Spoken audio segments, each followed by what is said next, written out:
Henry, with the summer months comes a lot of summer events and activities, including Ice Cream Socials, which not only serve up fun, but also help to support those who serve the community in a big way.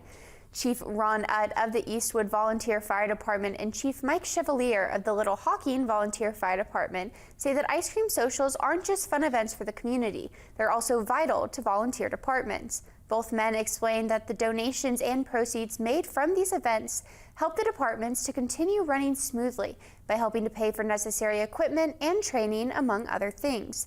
The chiefs also explained that due to lower numbers at local volunteer fire departments, the Ice Cream Socials are also a time for recruitment opportunities and learning more about what goes on at the station.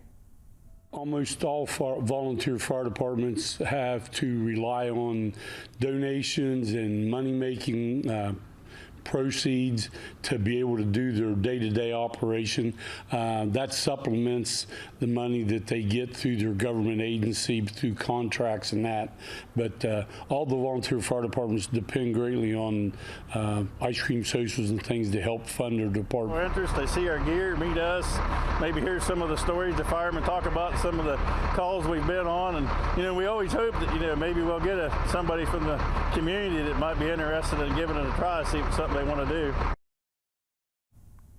To learn more about how Ice Cream Socials help your local volunteer fire departments, you can visit our online article at WTAP.com.